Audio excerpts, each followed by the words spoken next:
Bonjour tout le monde. Bonjour. Ça va tout le monde? How's it going, everybody? Bon matin. Je vous invite de vous prendre un siège, de vous installer. On va commencer. Bienvenue ce matin. Si tu ne me connais pas, je suis Olivier. Je suis le pasteur ici. Good morning. If you don't know me, I'm Oliver, and I'm the pastor here. Nous sommes ravis d'être ensemble pour louer le Seigneur, pour un temps de camaraderie fraternelle et un temps d'entendre de Dieu qu'il va parler à travers sa parole et nous montrer Jésus plus clairement pour qu'on puisse le suivre.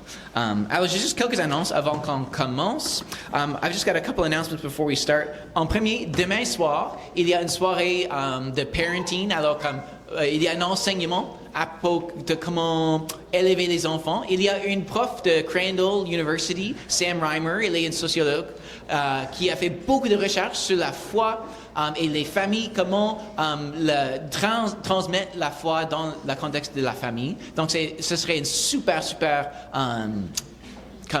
atelier. So there's a parenting night tomorrow at the Moncton campus of Sunnybrae. Sam Reimer, a sociologist from Crandall University, is going to be speaking about faith and family and passing faith on to family. So I encourage anyone to be part of that. And it doesn't have the time there, but check on our online stuff to find the time. Alors, il n'y a pas l'heure sur le diapositive, mais regardez en ligne pour les informations. En fait, suis-nous sur Facebook, sur Instagram, allez sur notre site web, recherche-nous sur Google et donne-nous une revue de 5 étoiles, s'il te plaît.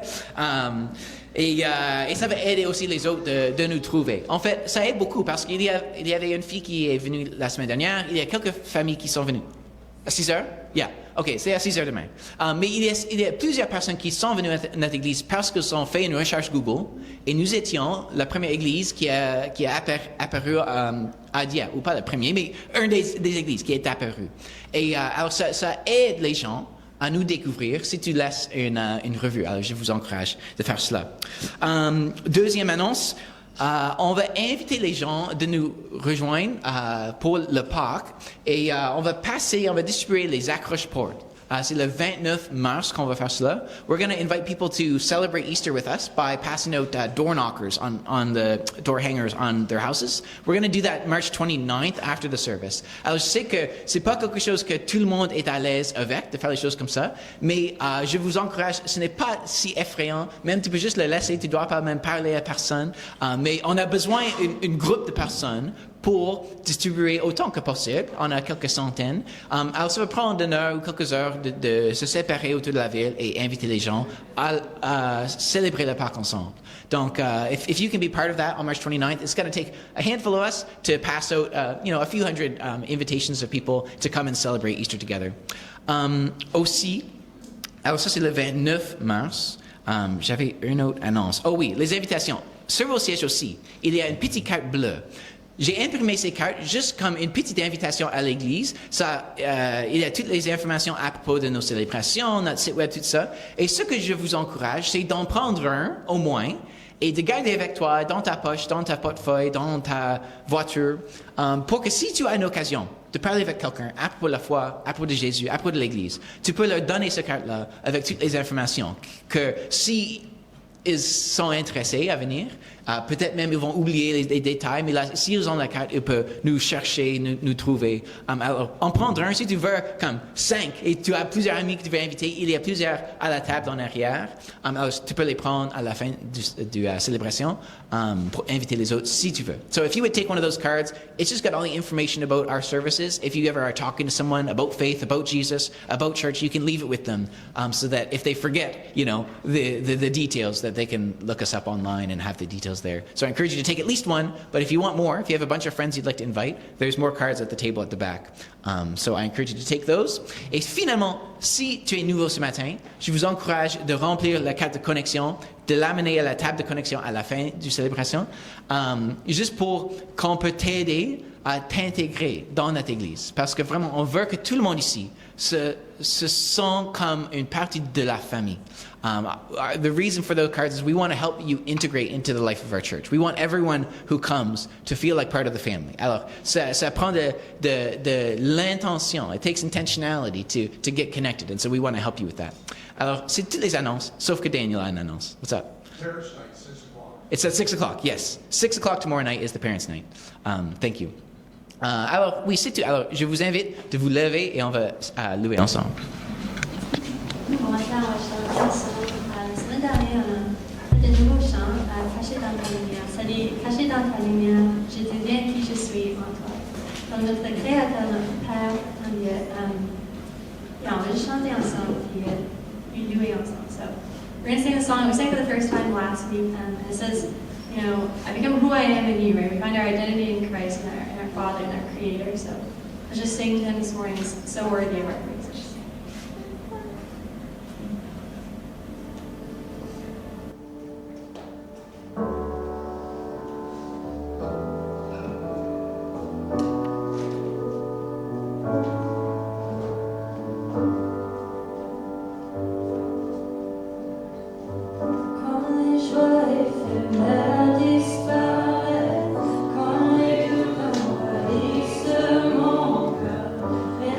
Comme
Seigneur, nous te disons merci. Merci pour ce dimanche, merci pour ta grâce. Merci de nous avoir donné la vie. Tu nous as prêté ton souffle de vie et nous sommes ici, Seigneur, pour te rendre toute la gloire. Ainsi nous venons de chanter que tu viennes parmi nous, toi le consolateur. Seigneur, tu as dit dans ta parole, venez à moi, vous tous qui êtes chargés et fatigués, je vous donnerai du repos. Ici, Seigneur, en ce dimanche, tes enfants sont venus.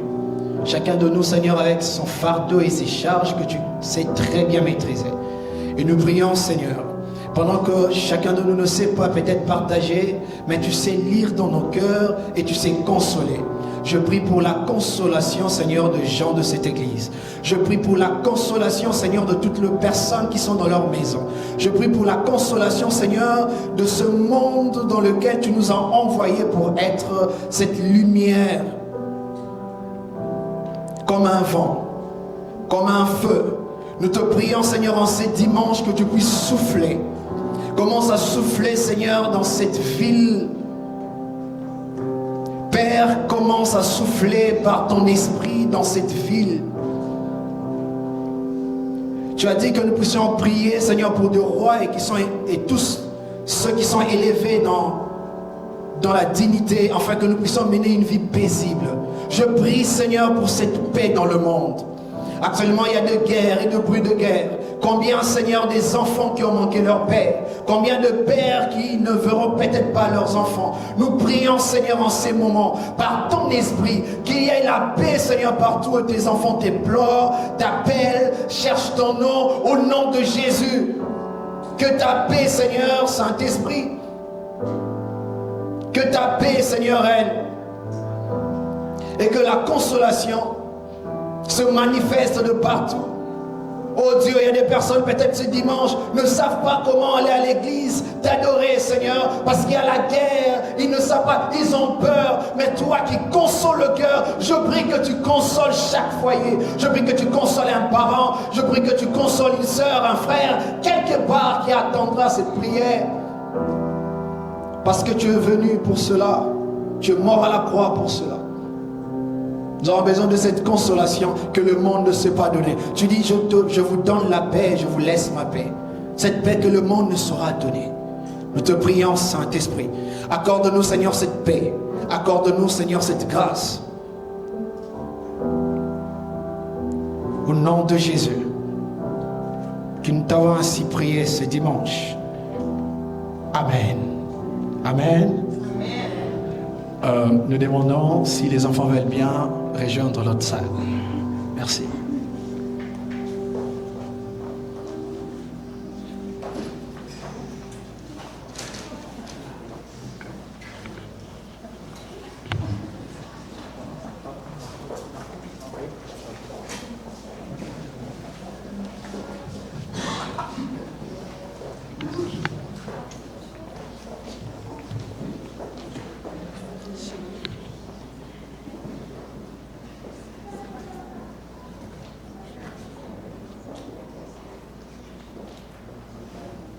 Frères et sœurs bien-aimés dans le Seigneur, bonjour. Nous trouvons la lecture de ce matin dans le livre de Jean, chapitre 14, les versets 1 à 7. Jésus dit, « Que votre cœur ne se trouble pas. Ayez foi en Dieu, ayez aussi foi en moi. Dans la maison de mon Père, il y a beaucoup de demeures. Si ce n'était pas vrai, je vous l'aurais dit. En effet, je vais vous préparer une place. Lorsque je vous aurai préparé une place, je reviendrai et je vous prendrai avec moi, afin que vous soyez aussi là où je suis. Mais vous en connaissez le chemin. Thomas lui dit, « Seigneur, nous ne savons même pas où tu vas. Comment pourrions-nous savoir par quel chemin on y parvient? » Je suis, moi, le chemin, répondit Jésus, la vérité et la vie. Personne ne va au Père sans passer par moi. Si vous me connaissez, vous connaîtrez aussi mon Père. Et maintenant déjà, vous le connaissez, vous l'avez même vu. Parole du Seigneur. Morning. John 14, 1 through 7. Don't let your hearts be troubled. Trust in God, and trust also in me. There is more than enough room in my Father's home. If this were not so, would I have told you that I'm going to prepare a place for you? When everything is ready, I will come and get you, so that you will always be with me where I am, and you know the way to where I am going. No, we don't, Lord, Thomas said. We have no idea where you are going, so how can we know the way? Jesus said to him, I am the way, the truth, and the life. No one can come to the Father except through me. If you had really known me, you would know who my Father is. From now on, you do know him and have seen him.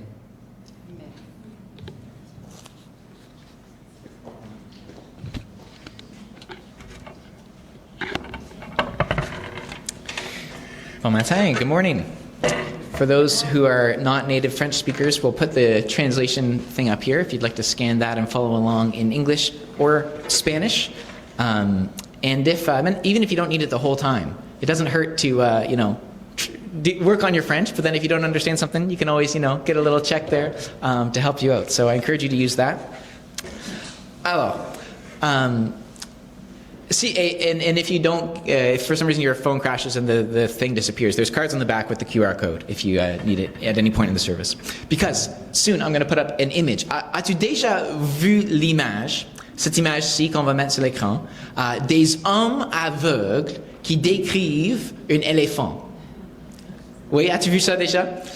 C'est une illustration utilisée par les gens qui proposent que toutes les religions du monde, qu'ils sont tous des chemins différents pour trouver Dieu.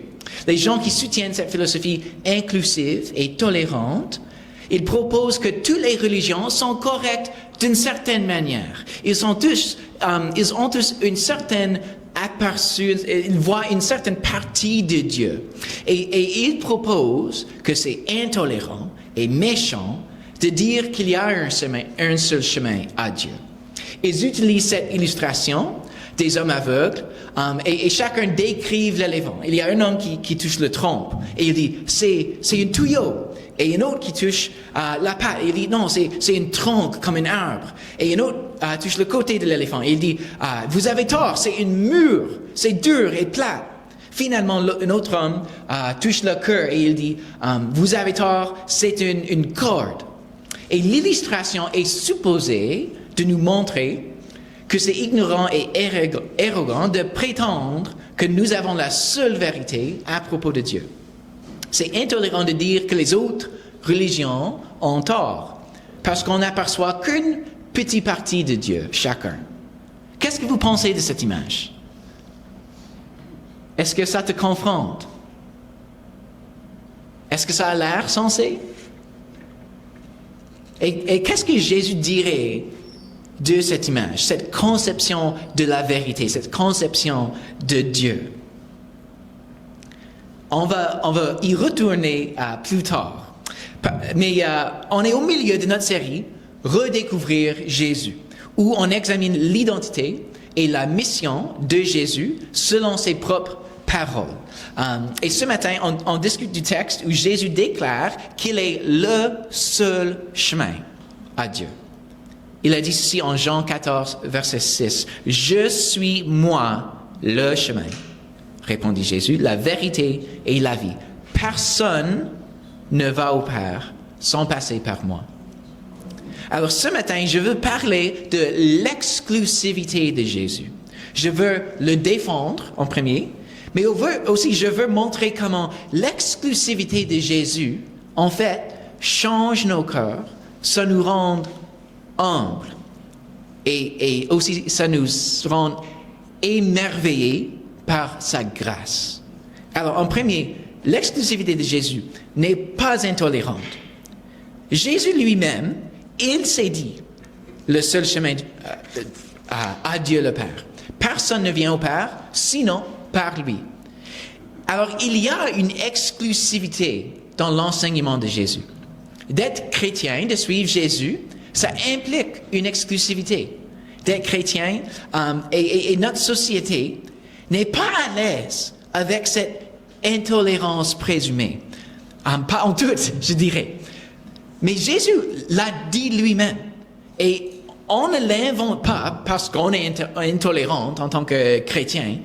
C'est pas que nous n'aimons pas ceux qui sont différents, mais Jésus l'a dit et on suit Jésus. Et si on prend au sérieux Jésus comme notre maître, on doit faire face à sa proclamation qu'il est le seul chemin à Dieu. Jésus se déclare comme le chemin exclusif. Il se déclare comme la vérité et la vie. Il se déclare comme la seule, exclusive, absolue.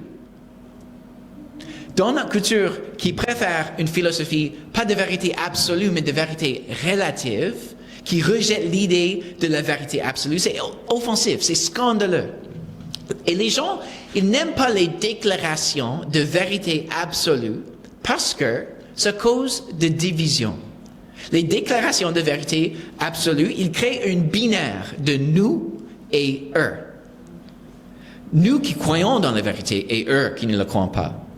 Nous qui sommes in et eux qui sont out. Les déclarations de vérité absolue divisent le monde en deux. Il y a ma tribu et les autres. Et cette division, les gens croient, ça cause de la violence entre les groupes. Cette binaire, qu'il y a deux choses binaires, nous et eux, ça cause les gens d'un groupe de maltraiter les autres. Et je suis d'accord, ça c'est un grand problème dans notre monde. Ça, ce n'est pas une bonne chose, le tribalisme, de diviser le monde entre nous et eux. Et d'avoir de leur voir comme l'ennemi de mon tribu.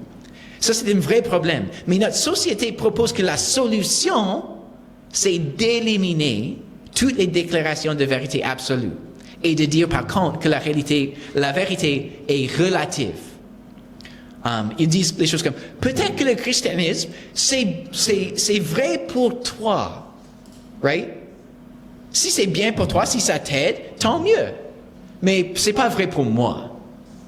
Est-ce que ça peut être vrai pour toi, mais pas vrai pour moi? Est-ce que ça fait du sens? Ça, c'est la vérité relative. Ça, c'est la philosophie postmoderne.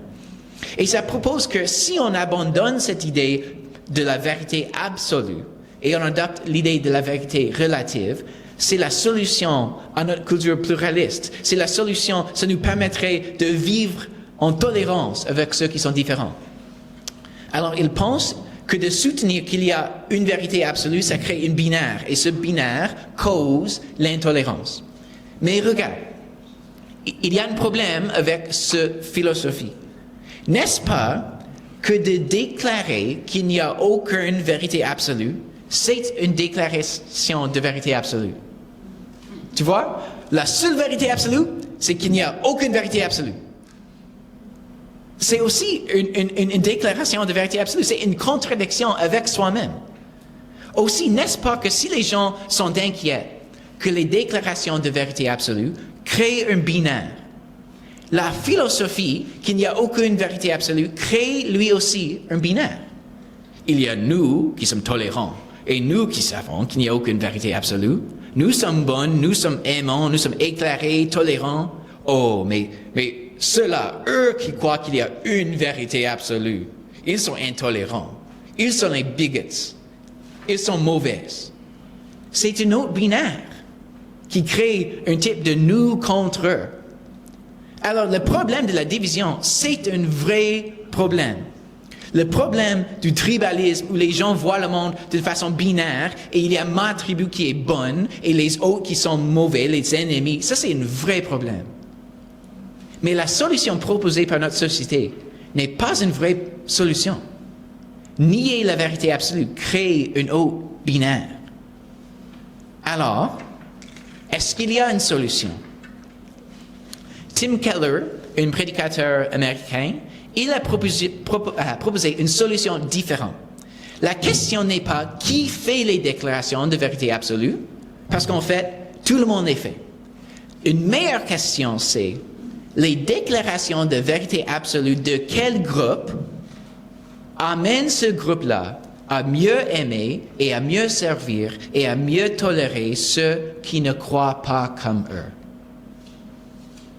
Et Tim Keller, ainsi que moi aussi, je soutiens que le christianisme est le système de déclaration de vérité absolue qui cause le groupe, les chrétiens, de mieux aimer ceux à l'extérieur, ceux qui ne croient pas. Jésus est le chemin, et la vérité et la vie. Il est le seul chemin au Père. C'est une déclaration de vérité absolue. C'est exclusif. Ça crée un binaire de ceux qui croient en Jésus et ceux qui ne croient pas. Mais une binaire est inévitable. Si Jésus est la vérité, et il est le chemin à la vie, il a enseigné ses disciples à aimer leurs ennemis, et en plus, Jésus a démontré ce type d'amour parce qu'il est mort pour ses ennemis, n'est-ce pas que les chrétiens devraient être le groupe qui est le plus tolérant, le plus amical envers ceux qui sont hors de notre tribu? Alors je soutiens que Jésus donne la meilleure solution à le problème du tribalisme, de la binaire causée par les déclarations de vérité absolue. Alors retournons maintenant à l'image de l'éléphant et les hommes aveugles. Les gens proposent que toutes les religions sont correctes, ils voient une partie de la vérité, mais chacun montre l'image complète de Dieu. Ça, c'est qu'est-ce que l'image de l'éléphant indique. Chacun décrit sa petite compréhension du divin, et c'est vrai pour eux. Mais ils ne voient pas l'image au complet. Donc c'est intolérant, c'est ignorant, c'est arrogant de supposer que les autres ont tort. Ça, c'est l'idée de l'image. Ça, c'est une façon de proposer la solution à problème. Mais vois-tu un problème avec cette image, avec cette conception?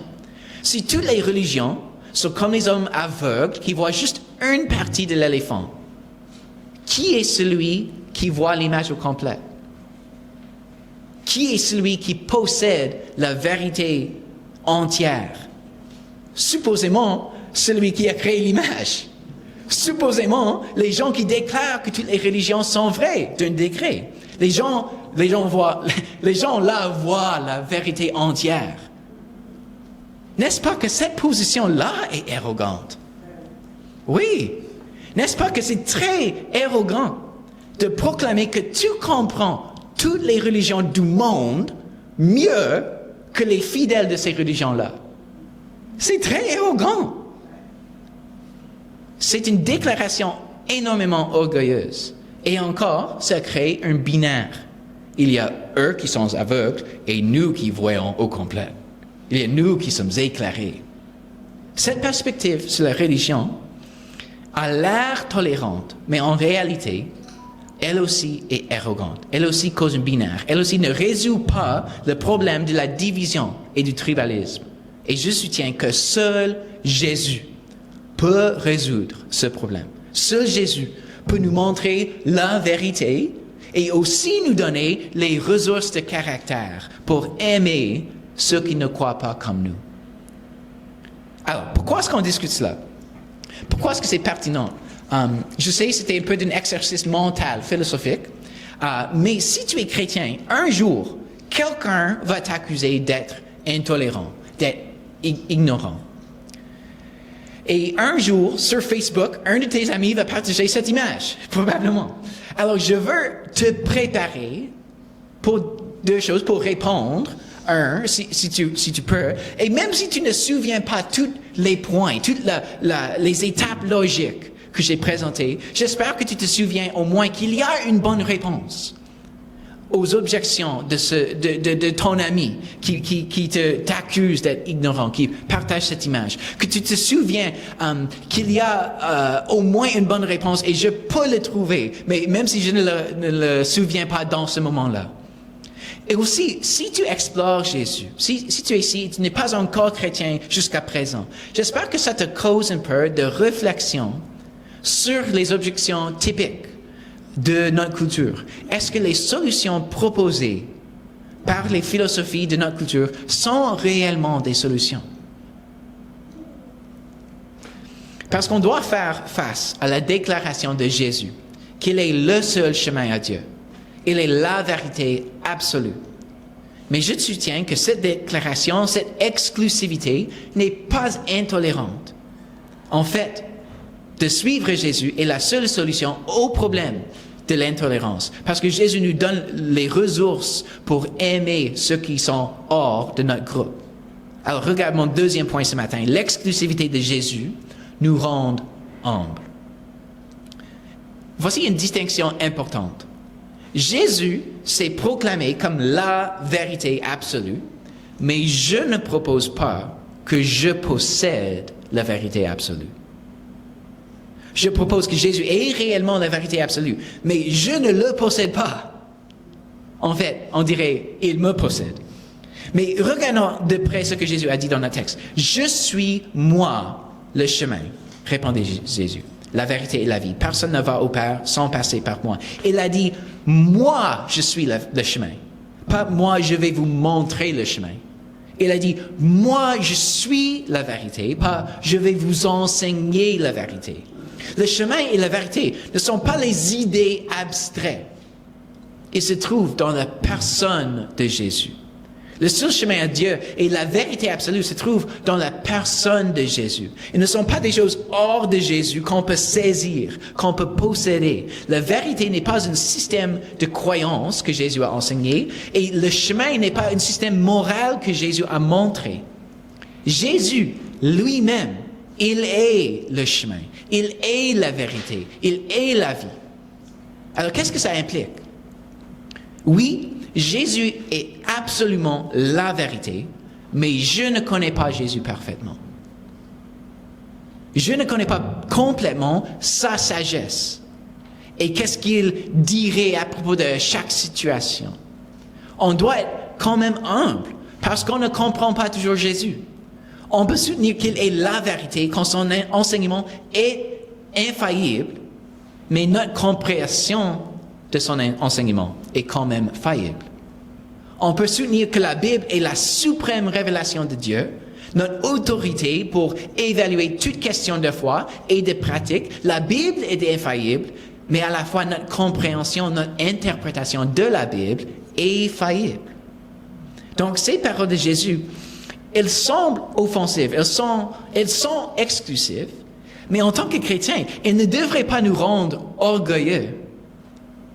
On ne se positionne pas comme on a la vérité, on possède le chemin à Dieu. Non. Oui, on affirme que Jésus est le seul chemin à Dieu, mais ça ne devrait pas nous rendre orgueilleux ou intolérants. On ne possède pas toute la vérité. Quand les gens nous posent des questions très difficiles et on ne sait pas comment répondre, on peut humblement dire, je ne connais pas. Je ne possède pas la vérité complète, mais je connais celui qui est la vérité. Et on pointe les gens vers Jésus. Et deuxième, parfois, on connaît la vérité. Sur beaucoup de choses, Jésus nous a enseigné clairement. Donc parfois, on voit la façon que les gens vivent. On voit la façon qu'ils pensent. Et on sait, ce n'est pas bon, ce n'est pas vrai. Ça ne mène pas à la vie. Mais on est encore humble parce qu'on sait qu'on n'est pas la source. Ce n'est pas parce qu'on est plus sage, mais on suit celui qui est la sagesse de Dieu. Jésus est la source de la vérité. Ça nous rend humbles.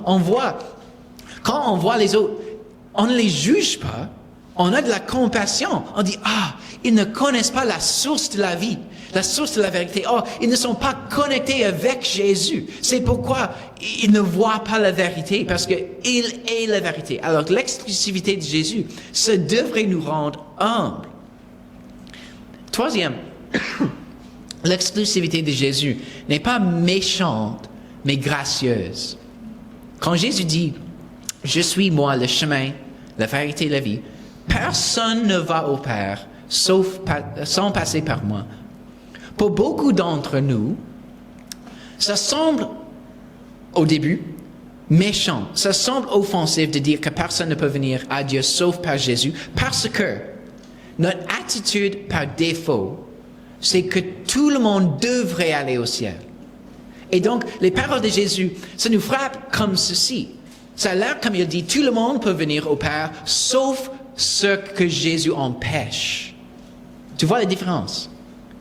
Si notre point de départ, c'est que tout le monde est bon, si notre supposition est que les gens méritent par défaut la vie éternelle au ciel, là, ça semble que Jésus est méchant, qu'il empêche certains de venir à Dieu. Mais la réalité, c'est l'inverse.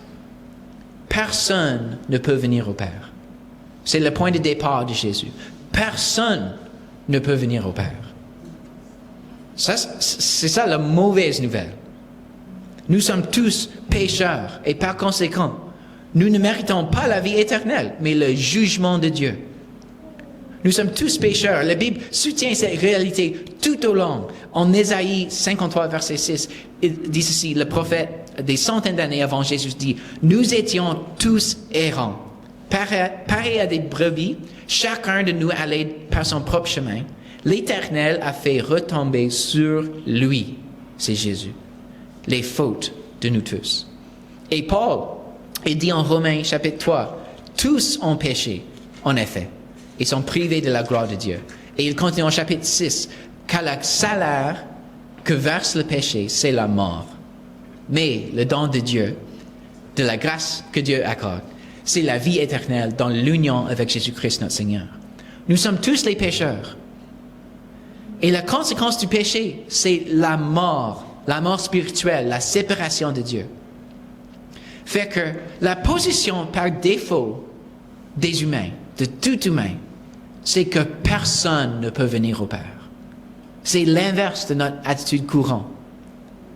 Mais quand on comprend la réalité de notre situation, quand on fait face à notre péché et son conséquence, ça change comment on aperçoit l'exclusivité de Jésus. Quand il dit « personne ne vient pas au Père sauf par moi », ce n'est pas qu'il empêche certains.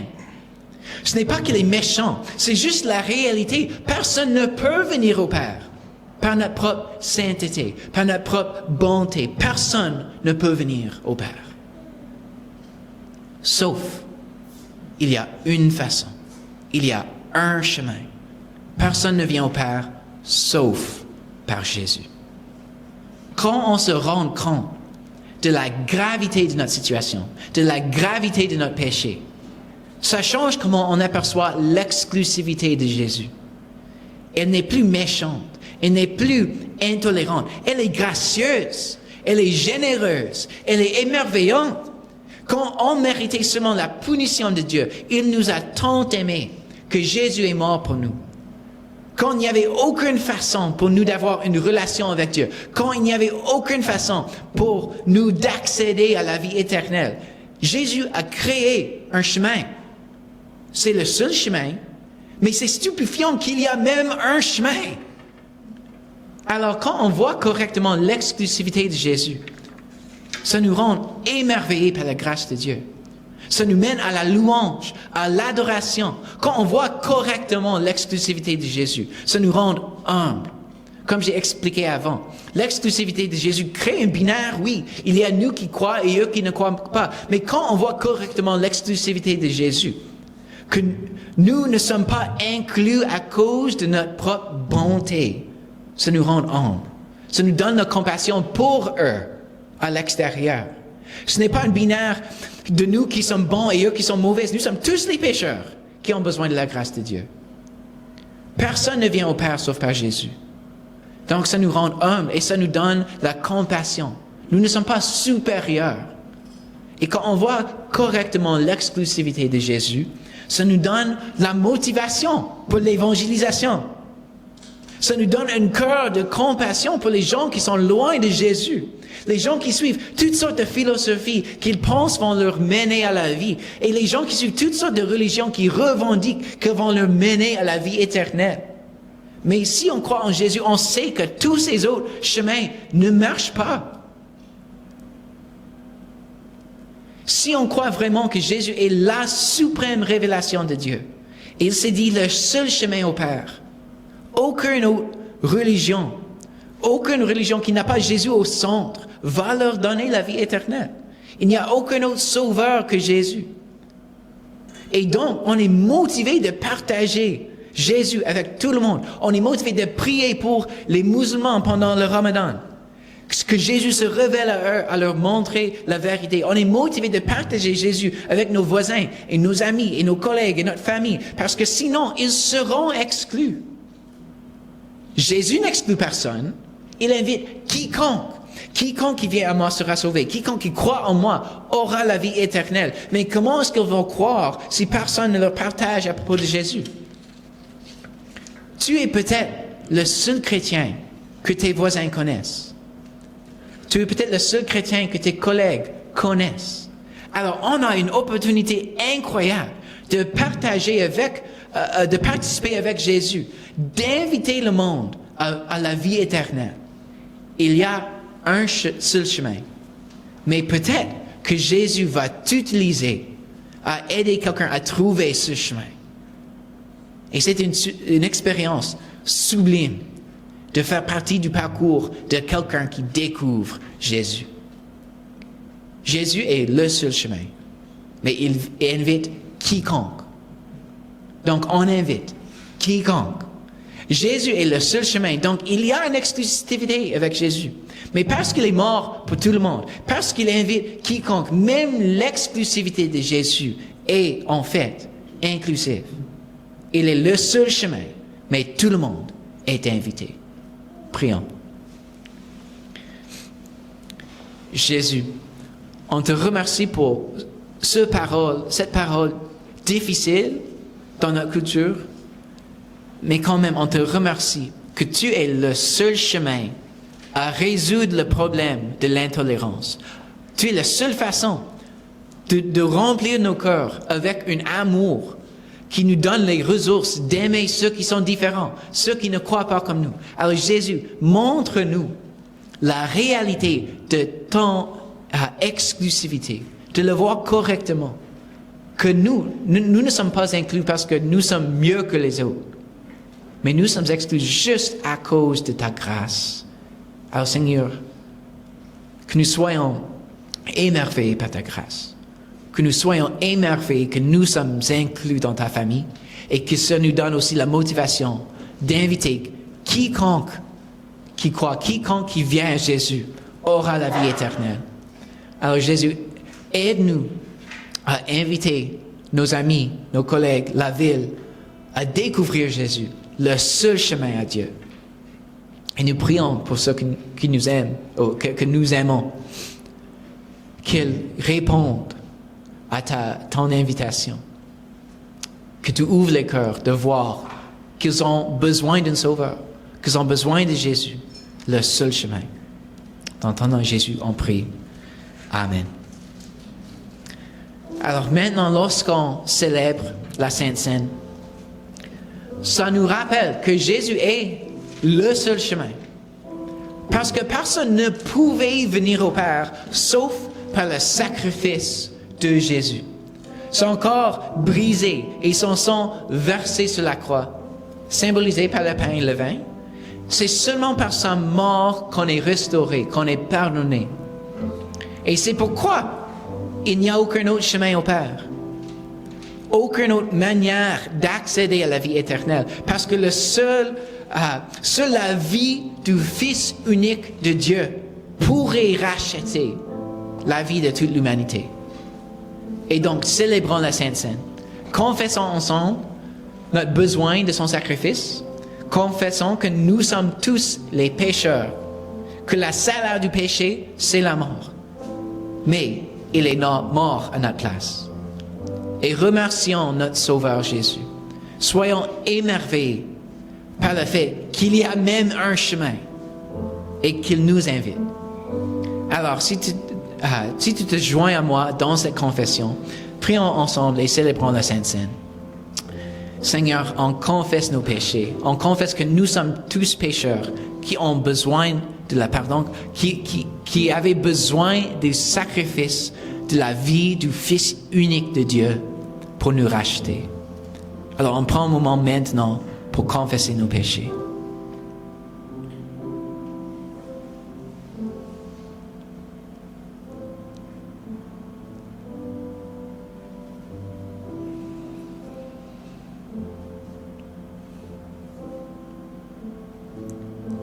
Seigneur, on te remercie pour ce repas symbolique. On te remercie pour le pain et le vin qui nous rappellent, qui nous touchent dans notre corps, qui nous rappellent de le sacrifice de ta vie. Alors Seigneur, utilise ce repas pour nous fortifier dans la foi, pour nous émerveiller par ta grâce, je prie, dans ton nom Jésus. Amen. Amen. Alors, il y aura 3 stations ici en avant. Au milieu sera le pain sans gluten si tu l'as besoin, et tout le vin est sans alcool. Alors, venons ensemble.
Amen, Seigneur.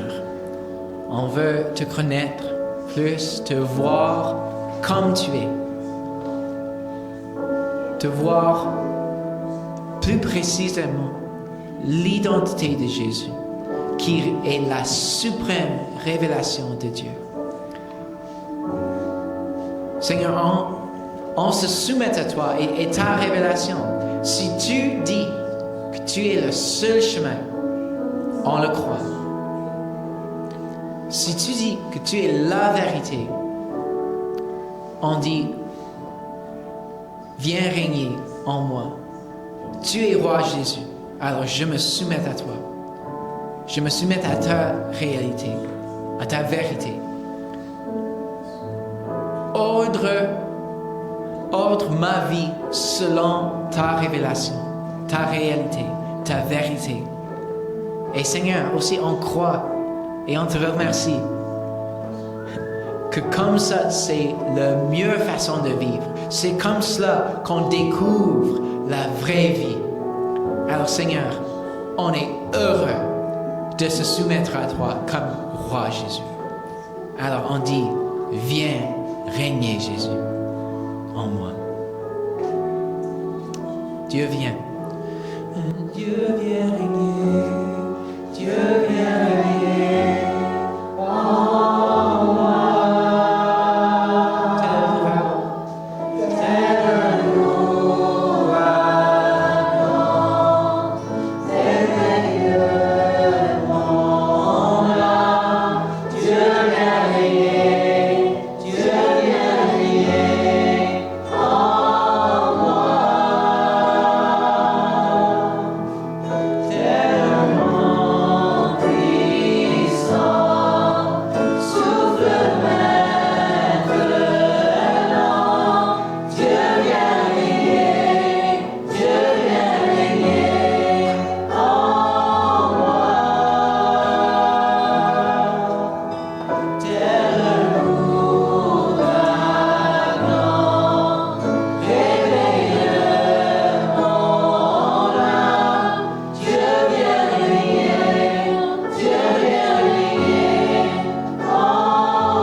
Amen. Que Jésus vous bénisse ce matin. Que Jésus t'amène sur le chemin qui est Jésus. Que Jésus te montre la vérité et la vie et que vous expérimentez son amour cette semaine et que ça rayonne de nos vies envers les autres. Dans le nom de Jésus, je prie. Amen. Amen.